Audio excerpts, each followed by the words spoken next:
काय नेमकी आता कारवाई केली नाही बघा, सन्माननीय एकनाथ शिंदे साहेबांच्या विरोधामध्ये अशा पद्धतीने वक्तव्य करणं हे अर्थातच कुठल्या शिवसैनिकाला सहन होण्यासारखं नाहीये. त्यांनी भान ठेवायला हवं होतं की सन्माननीय शिंदे साहेब हे महाराष्ट्र राज्याचे मुख्यमंत्री राहिलेले आहेत आणि आज ते महाराष्ट्र राज्याचे उपमुख्यमंत्री आहेत.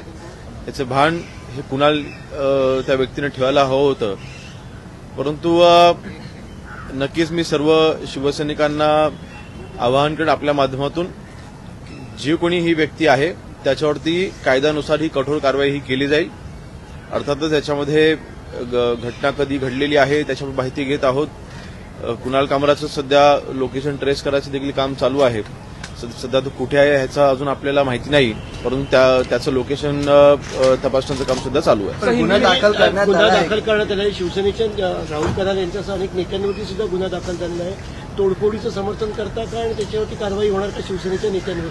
बघा, शेवटी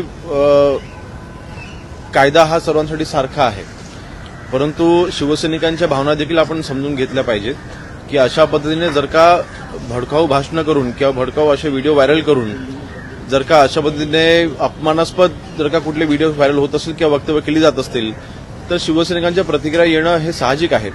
परंतु अर्थातच जे काही तोडफोड झालेली आहे त्याचं समर्थन का मी करणार नाही, परंतु नाण्याच्या दोन्ही बाजू आपण समजून घेतल्या पाहिजेत.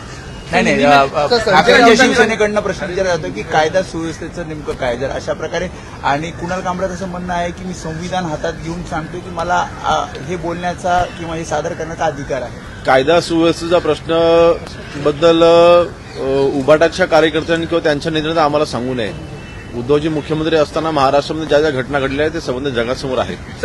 एकंदरीत अशा पद्धतीने मला वाटतं जी काही प्रकरण मागच्या 3-4 दिवसामध्ये महाराष्ट्रामध्ये आपल्याला होताना पाहायला मिळत आहेत, जे काही हालचाली, काही हत्या झाल्या, काही आत्महत्या झाल्या, त्या बाबतीमधल्या ज्या काही घटना पाहायला मिळत आहेत, कदाचित त्याच्यावरती पडदा टाकण्याकरता देखील काही लोक प्रयत्न करत असतील अशी आम्हाला शंका आहे, अशी मला वैयक्तिक शंका आहे.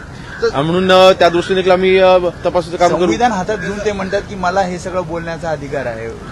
नाही, बोलण्याचा अधिकार फ्रीडम ऑफ स्पीच सगळ्यांना आहे, पण त्या फ्रीडम ऑफ स्पीचचा तुम्ही असा दुरुपयोग करून घेऊन एखाद्या संविधानात्मक पोस्टवरती बसलेल्या व्यक्तीवरला तुम्ही असं अपमानित तुम्ही करू शकत नाही.